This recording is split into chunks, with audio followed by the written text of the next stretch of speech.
ओम गणाधिपत्य नमः। ओम गौरीपत्य नमः। ओम श्रीरामाय नमः। ओम सूर्यादि नवग्रहेभ्यो नमः। ओम सर्वेभ्यो देवभ्यो नमः। ओम सर्वेभ्यो आवरण देवभ्यो नमः। पाद्यो पाद्यम समर्पयामि। अर्घ्यम समर्पयामि। आचमनीयम समर्पयामि। स्नानं समर्पयामि। चंदनं समर्पयामि। पुष्पं समर्पयामि। धूपं समर्पयामि। दीपं समर्पयामि। नैवेद्यं समर्पयामि। शुद्धाचमनीयं समर्पयामि। बोलो श्री सत्यनारायण भगवान की जय। सज्जनों, ऋषि व्यास जी महाराज बोले कि एक समय नैमिषारण्य तीर्थ में शौनक आदि 88,000 ऋषि पुराण वेता सूत जी से पूछने लगे, हे महर्षि, जिस व्रत अथवा तप से हमको अभिष्ट फल प्राप्त हो सके उसको हमारी सुनने की इच्छा है, आप हमसे कहने की कृपा करें। श्री सूत जी बोले, एक समय यही प्रश्न नारद जी ने लक्ष्मीपति श्री विष्णु भगवान से पूछा था। विष्णु भगवान ने देवर्षि नारद जी से जिस प्रकार कहा था उसे तुम मन लगाकर सुनो। एक समय नारद जी दूसरों की भलाई करने की इच्छा से अनेकानेक लोकों में घूमते घूमते मृत्यु लोक में आ गए। यहां आकर अनेक योनियों में उत्पन्न हुए समस्त मनुष्यों को तरह तरह के कलेशों और अपने अपने कर्मों से दुखी देखकर इन प्राणियों का दुख किस प्रकार दूर हो, ऐसा मन में विचार कर विष्णु लोक को चले गए। वहां श्वेतवर्ण, चतुर्भुज, शंख, चक्र, गदा, पद्म एवं वनमालाओं से सुशोभित देवादिदेव श्री विष्णु भगवान को देखकर नारद जी उनकी स्तुति करने लगे। विष्णु भगवान ऐसी स्तुति सुनकर नारद जी से बोले, हे नारद, तुम्हारे आने का क्या कारण है और तुम्हारे मन में क्या है? हे मुनि, वो सब तुम मुझसे कहो, मैं उन सब का उत्तर दूंगा। नारद जी बोले, हे भगवान, मृत्यु लोक के प्राणी अनेकानेक योनियों में उत्पन्न होकर पाप कर्मों से महादुखी हो रहे हैं। अतः यदि आपकी मेरे ऊपर कृपा है तो बताइए कि उनका दुख किस प्रकार से दूर होगा। श्री भगवान ने कहा, हे पुत्र, तुमने संसार के ऊपर कृपा करने की इच्छा से बड़ी ही उत्तम बात पूछी है। जिस उपाय से प्राणी मोह माया से मुक्त हो जाते हैं उसे तुम ध्यान से सुनो। स्वर्ग एवं मृत्यु लोक में पुण्य प्रदान करने वाला एक परम दुर्लभ व्रत है। तुम्हारे स्नेह से मैं उस व्रत को कहता हूं। श्री सत्यनारायण के व्रत को भली भांति विधि पूर्वक करने से प्राणी शीघ्र ही सुख भोग कर परलोक में मोक्ष को प्राप्त होता है। भगवान के ऐसे वचन सुनकर नारद ऋषि बोले, हे भगवान, उस व्रत का क्या फल और क्या विधि है एवं उस व्रत को किस किसने किया तथा वो व्रत कौन से दिन करना चाहिए, ये सब विस्तार से कहने की कृपा करें। श्री भगवान बोले कि ये व्रत दुख और शोक आदि को शांत करने वाला, धन और धान्य को बढ़ाने वाला, सौभाग्य और संतान का देने वाला और सर्वत्र विजय का देने वाला है। और जिस किसी दिन मनुष्य भक्ति और श्रद्धा से युक्त हो उसी दिन संध्या के समय श्री सत्यनारायण भगवान की पूजा करे, ब्राह्मण और बंधुओं सहित धर्म में तत्पर रहे, मिठाई, केले के पके फल, घी, दूध और गेहूं का आटा या चावल का आटा, शक्कर अथवा गुड़ ही लेकर संपूर्ण प्रसाद को भक्ति भाव से इकट्ठा करके भगवान का भोग लगावे तथा अपने बांधुओं सहित कथा सुन और ब्राह्मणों को दक्षिणा देने के पश्चात बंधु बांधवों सहित ब्राह्मणों को भोजन करावे, फिर भक्ति से स्वयं प्रसाद भक्षण करे और श्री सत्यनारायण भगवान का ध्यान करके अपने स्थान को चला जाए। इस व्रत का आचरण करने से निश्चय ही मनुष्य की समस्त इच्छाएं पूर्ण हो जाती हैं। विशेष करके कलयुग में पृथ्वी पर यही एक छोटा उपाय है। इति श्री स्कंद पुराणे रेवा खंडे सत्यनारायण व्रत कथायाम प्रथमो अध्याय संपूर्णम।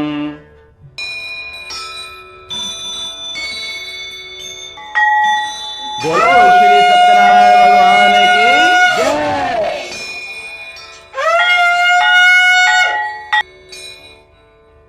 सूत जी बोले, हे ब्राह्मणों, इसके बाद जिसने इस व्रत को किया उस कथा को कहता हूं। काशीपुरी नामक सुंदर नगरी में एक अत्यंत निर्धन शतानंद नामक ब्राह्मण रहता था। वो ब्राह्मण भूख और प्यास से दुखी हो नित्य ही पृथ्वी के ऊपर विचरता था। ब्राह्मणों से अधिक स्नेह करने वाले भगवान उस ब्राह्मण को दुखी देखकर स्वयं वृद्ध ब्राह्मण का रूप धरकर अति आदर पूर्वक उससे पूछने लगे, हे ब्राह्मण, तुम पृथ्वी पर अत्यंत दुखी हो, नित्य क्यों फिरते हो? हे विप्रवर, वो समस्त कारण मेरी सुनने की इच्छा है। ब्राह्मण बोला, मैं अत्यंत निर्धन ब्राह्मण हूं, भिक्षा के लिए इस धरती पर घूम रहा हूं। हे प्रभु, यदि मेरी इस निर्धनता को दूर करने का कोई उपाय आप जानते हो तो कृपा कर मुझसे कहो। वृद्ध वेशधारी ब्राह्मण बोला कि भगवान श्री सत्यनारायण इच्छित मनोरथों के सिद्ध करने वाले हैं। हे ब्राह्मण, तुम उन्हीं का पूजन और व्रत करो, जिस उत्तम व्रत के करने से मनुष्य समस्त दुखों से मुक्त हो जाते हैं। उस संपूर्ण व्रत की विधि विधान पूर्वक बतलाकर वेशधारी ब्राह्मण श्री सत्यनारायण भगवान वहीं अंतर ध्यान हो गए। वृद्ध ब्राह्मण ने जो मुझसे कहा है उस व्रत को मैं करूंगा, ऐसा विचार करते हुए उस ब्राह्मण को सारी रात नींद नहीं आई और प्रातःकाल उठकर वो ब्राह्मण सत्यनारायण का व्रत करूंगा ऐसा संकल्प करके भिक्षा मांगने के लिए चल दिया। उस दिन शतानंद को बहुत से धन की प्राप्ति हो गई और उसने उस धन से बंधु बांधवों सहित श्री सत्यनारायण का व्रत किया। इस व्रत के प्रभाव से वो समस्त दुखों से मुक्त होकर संपूर्ण संपत्तियों से संपन्न हो गया। उसी समय से वो हर महीने व्रत करने लगा। इस प्रकार श्री सत्यनारायण के इस उत्तम व्रत को करके वो ब्राह्मणों में सर्वश्रेष्ठ विप्र शतानंद समस्त पापों से मुक्त होकर मोक्ष को प्राप्त हुआ।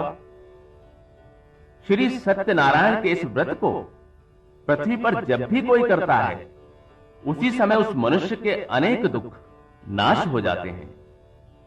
इस प्रकार यह वृतांत श्री नारायण ने नारद जी से कहा, हे ब्राह्मणों, मैंने ये व्रत तुम्हें कह सुनाया, अब और क्या वर्णन करूं?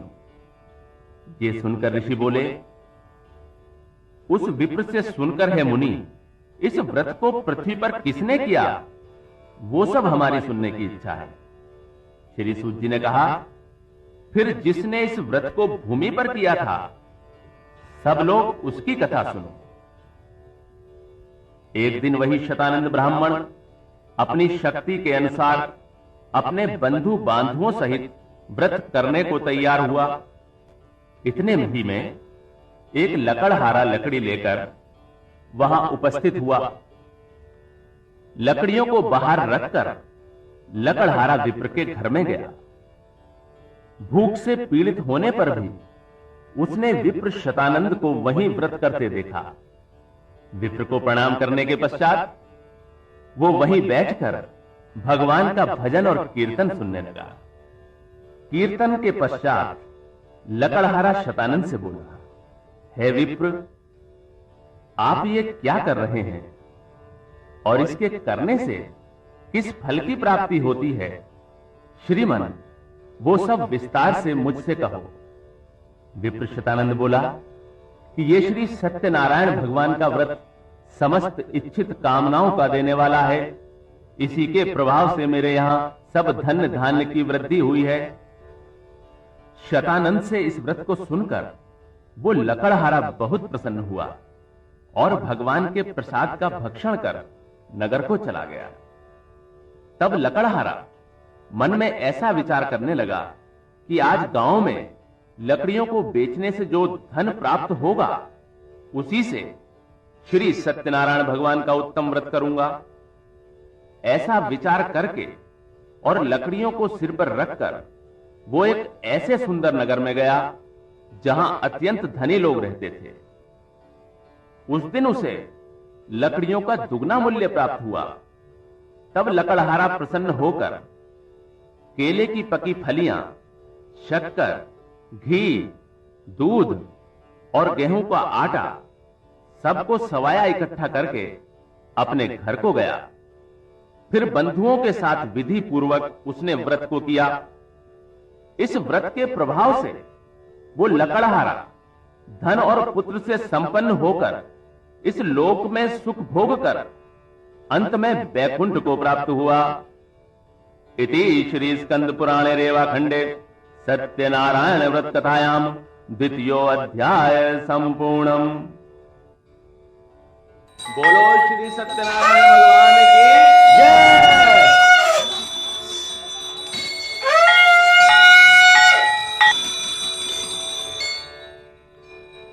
श्री सूत जी बोले, हे श्रेष्ठ मुनियों, अब आगे की कथा ध्यान लगाकर सुनिए। पूर्व काल में उल्का मुख नाम का एक महाबुद्धिमान राजा था। वो धर्मात्मा राजा नित्य मंदिरों में जाता था और ब्राह्मणों को धन देकर संतुष्ट करता था। उस राजा की लावण्यवती कमलवदनी पतिव्रता स्त्री थी। वे दोनों भद्रशिला नदी के तट पर श्री सत्यनारायण भगवान का व्रत कर रहे थे। इतने ही में एक साधु नाम का साहूकार वहां आकर उपस्थित हुआ। वो साहूकार व्यापार करने के लिए बहुत सा धन और परिवार सहित नाव को नदी के तट पर ठहराकर राजा के पास पहुंचा और राजा को व्रत करते देख बड़ी ही नम्रता से पूछने लगा, हे राजन, भक्ति युक्त होकर ये आप क्या कर रहे हैं? ये सब मेरे सामने प्रकट करने की कृपा करें। मेरी इसे सुनने की बड़ी इच्छा है। राजा बोला, हे सज्जन वैश्य, मैं अतुल तेजस्वी विष्णु भगवान का पूजन कर रहा हूं और स्वजनों सहित पुत्रादि की कामना से उन्हीं का व्रत भी कर रहा हूं। राजा के वचन को सुन वैश्य ने आदर सहित कहा, हे राजन, इस व्रत का समस्त वृतांत मुझसे कहो। मैं भी आपका कहना करूंगा। हमारे भी संतान नहीं है और इस व्रत के करने से निश्चय ही होवेगी, ऐसा मुझे विश्वास है। उल्कामुख राजा ने श्री सत्यनारायण के व्रत का समस्त विधान साहूकार से कह सुनाया। व्यापार से फुर्सत पाकर प्रसन्न हो साहूकार अपने घर को गया और संतान के देने वाले उस उत्तम व्रत को अपनी स्त्री से कहा और कहा, जब मेरे संतान हो जाएगी तब मैं भी इस व्रत को करूंगा। इस प्रकार वैश्य साहूकार ने अपनी स्त्री लीलावती से संपूर्ण व्रत का महात्म्य कह सुनाया। एक दिन उसकी पतिव्रता स्त्री लीलावती सांसारिक धर्म में तत्पर हुई और श्री सत्यनारायण भगवान की कृपा से गर्भवती हो गई। 10वें महीने में उसने एक रत्न रूपी श्रेष्ठ कन्या को जन्म दिया और शुक्ल पक्ष के चंद्रमा की तरह वो कन्या दिन प्रतिदिन बढ़ने लगी। चंद्रमा की कला के समान बढ़ने के कारण ही उस कन्या का नाम कलावती रखा गया। तब एक दिन लीलावती अपने पति से मधुर वचन कहने लगी, हे स्वामी, आप जिस व्रत के करने का पहले संकल्प कर चुके हैं उसे क्यों नहीं करते? साहूकार बोला, हे प्यारी, मैं निश्चय ही कन्या के विवाह के समय श्री सत्यनारायण का यह व्रत करूंगा। इस प्रकार स्त्री को समझाकर नगर में व्यापार करने के लिए चला गया। तब वो कलावती नाम की कन्या पिता के घर में वृद्धि को प्राप्त होने लगी। तब एक दिन उस धर्मात्मा वैश्य ने नगर के बीच कन्या को सखियों के संग विवाह के योग्य देखकर उसका विवाह कर देने का विचार किया और स्त्री से सलाह करके शीघ्र ही दूत को रवाना किया। कन्या हेतु श्रेष्ठ वर ढूंढने के लिए वो दूत कंचनपुर नगर जा पहुंचा तथा वहीं से एक सुंदर वैश्य के पुत्र को ले आया। सुंदर और गुणवान वैश्य के पुत्र को देखकर और संतुष्ट होकर अपने बंधु बांधुओं सहित विधि विधान से उस वैश्य ने अपनी कन्या कलावती का विवाह उसके साथ कर दिया। किंतु दुर्भाग्यवश उस उत्तम व्रत को वो विवाह के समय करना भूल गया। इससे श्री सत्यनारायण भगवान उससे रुष्ट हो गए। इसके कुछ दिनों बाद वही वैश्य साहूकार जामाता सहित व्यापार करने के लिए समुद्र के निकट रत्नसारपुर नगरी में गया और वहीं पर जामाता सहित व्यापार करने लगा। जब वो दोनों चंद्रकेतु राजा के रमणीक नगर में गए तो उसी समय श्री सत्यनारायण भगवान ने इसे झूठा देखकर इसको श्राप दिया कि इसे महाघोर कठिन दुख होगा। एक दिन राजा का धन लेकर चोर वहां ही आए जहां पर दोनों वैश्य ठहरे हुए थे। चोर अपने पीछे पीछे दौड़ते हुए राजदूतों को देखकर और चित्त में भयभीत होकर इस धन को वहीं छोड़कर गायब हो गए।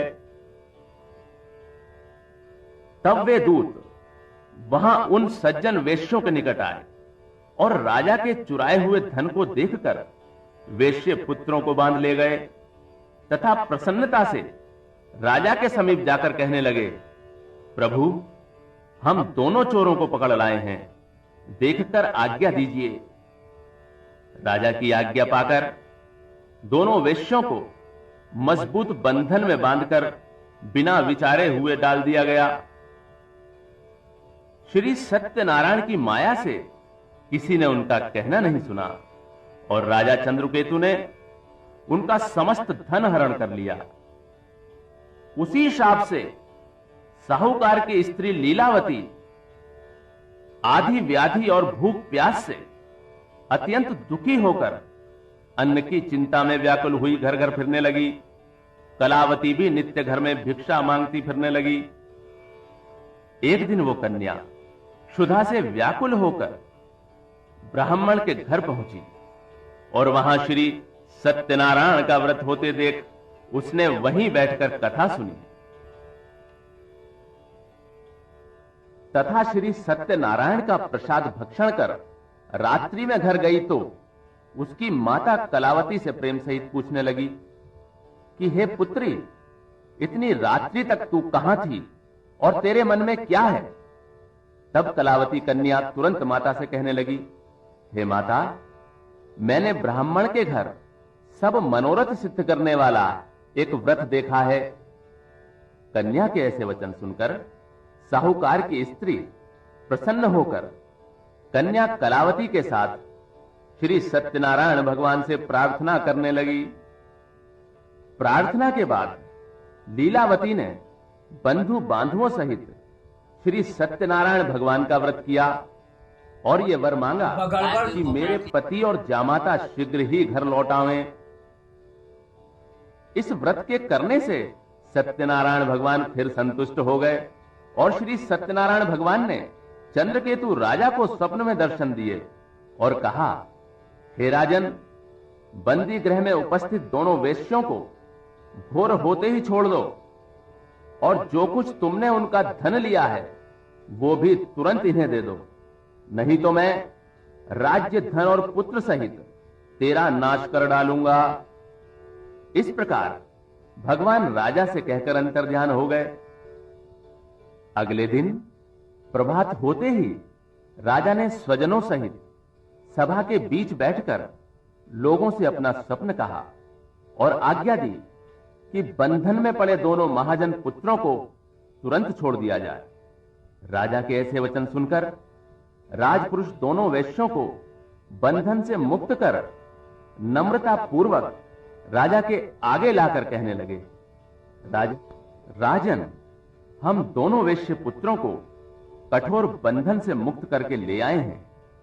तब दोनों ने राजा को प्रणाम करके पहला वृतांत स्मरण करने लगे और भय से व्याकुल हो कुछ भी ना बोल सके। तब राजा ही वैश्य पुत्रों से आदर पूर्वक कहने लगा, भाग्य से तुमको महादुख प्राप्त हुआ, अब तुम्हें कुछ भय नहीं है। और उनकी बेड़ियां कटवाकर क्षौर कर्मादिक करवाया। तब राजा ने वस्त्र आभूषण देकर उनको वचनों से अच्छी तरह संतुष्ट किया और जो कुछ उनका धन लिया था उसको दुगना करके उनको दिया और कहा, हे महाजनों, आप अपने अपने घर को जाओ। राजा को प्रणाम करके वे दोनों महावेश्य अपने घर को चल दिए। इति श्री स्कंद पुराणे रेवाखंडे सत्यनारायण व्रत कथायाम तृतीयो अध्याय संपूर्णम। बोलो श्री सत्यनारायण भगवान की जय।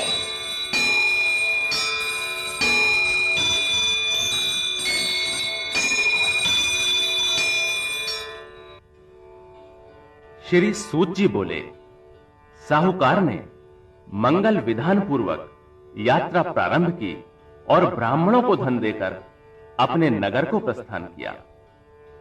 कुछ दूर पहुंचने पर दंडी वेशधारी सत्यनारायण प्रभु ने उस साहूकार से आकर पूछा कि हे साहूकार, तेरी नाव में क्या भरा है? तब मदोन्मत्त साहूकार हंसते हुए बोला, मेरी नाव में तो लता पत्रादि अर्थात घास फूस ही भरी है। उसके ऐसे कठोर वचन सुनकर भगवान बोले, तेरा वचन सत्य हो और जैसा कहता है वैसा ही हो। ऐसा कहकर दंडी रूपधारी भगवान तुरंत उसके पास से चले गए और कुछ दूर जाकर समुद्र के किनारे पेड़ के नीचे बैठ गए। दंडी वेशधारी भगवान के चले जाने पर साहूकार संध्या आदि क्रिया करके आया और नाव को ऊंची उठी देख अत्यंत विस्मय करने लगा। लता और पत्ते देख वो मूर्छित होकर वहीं गिर पड़ा और जब उसे चेत हुआ तब अत्यंत चिंता करने लगा। तब उसके जामाते ने कहा, आप शोक आदि क्यों करते हो? दंडी ने आपको श्राप दिया है, इससे उन्हीं की शरण में चलने से मनोरथ सिद्ध होगा। साहूकार जामाता की ऐसी बात सुनकर तुरंत ही दंडी भगवान के निकट आया और दंडी भगवान को देख भक्ति भाव से चरणों में गिरकर आदर सहित कहने लगा, आपके सम्मुख असत्य कहकर जो अपराध मैंने किया है सो उसे है प्रभु क्षमा करो। इस तरह बारंबार प्रणाम करके वो शोकाकुल होने लगा। उसको विलाप करते देखकर दंडी स्वामी ने कहा, मेरी पूजा से विमुख साहूकार, रो मत, मेरी बात सुन। मेरी अवहेलना से ही तुझे बारंबार दुख प्राप्त हुआ है। भगवान के ये वचन सुनकर वो साहूकार भगवान की स्तुति करने लगा। साहूकार के ऐसे भक्ति युक्त वचन सुन श्री सत्यनारायण भगवान प्रसन्न हो गए और मनोवांछित वरदान देकर भगवान तत्काल वहीं अंतर्ध्यान हो गए। साहूकार ज्यों ही नाव के निकट पहुंचा और उसने धन से भरपूर उसको देखा तो सोचने लगा, श्री सत्यनारायण जी की कृपा से भी मेरा मनोरथ सिद्ध हुआ है। फिर वो अपने साथियों एवं संगियों सहित श्री सत्यनारायण जी का पूजन कर अपने नगर रत्नपुरी की ओर चला।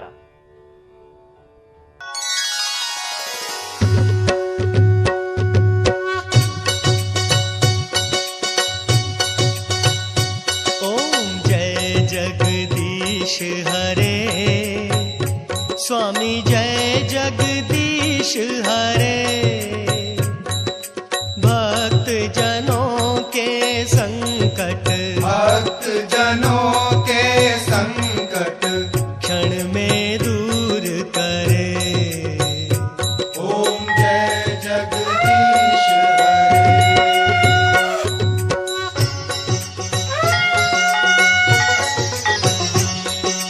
जो ध्यावे फल पावे, दुख बिन से मन का, स्वामी दुख बिन से मन का।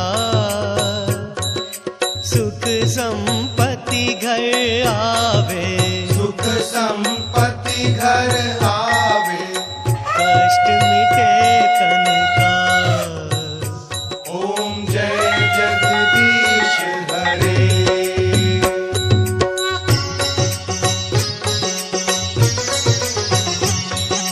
मात पिता तुम मेरे, शरण गहूँ मैं किसकी। स्वामी शरण गहूँ मैं किसकी। तुम बिन और न दूजा, तुम बिन और न दूजा। आस करूं जिसकी। ओम जय जगदीश हरे।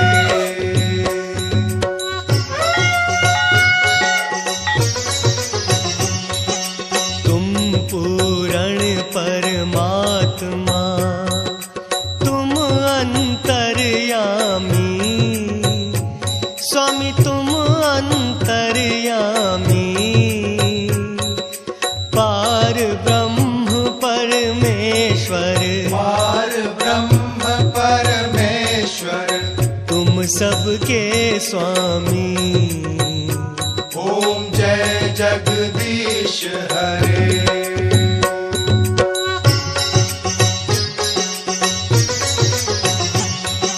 तुम करुणा के सागर, तुम पालन करता।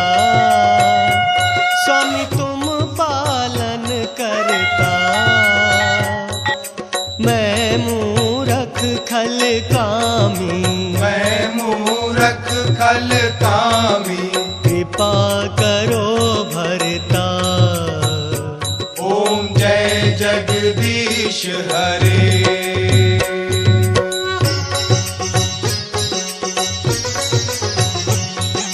तुम हो एक अगोचर, सबके प्राणपति।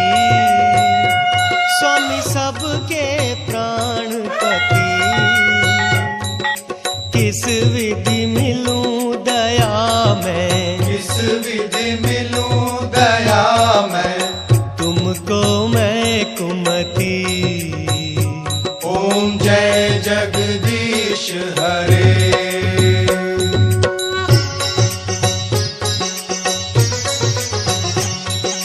दीन बंधु दुख हरता, तुम ठाकुर मेरे। स्वामी तुम ठाकुर मेरे। अपने हाथ बढ़ाओ, अपने हाथ बढ़ाओ। द्वार पड़ा तेरे। ओम जय जगदीश हरे।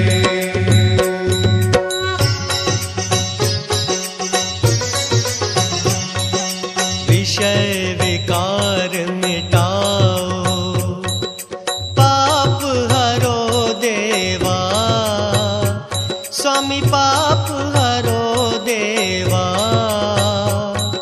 श्रद्धा भक्ति बढ़ाओ, श्रद्धा भक्ति बढ़ाओ। संतन की सेवा। ओम जय जगदीश हरे।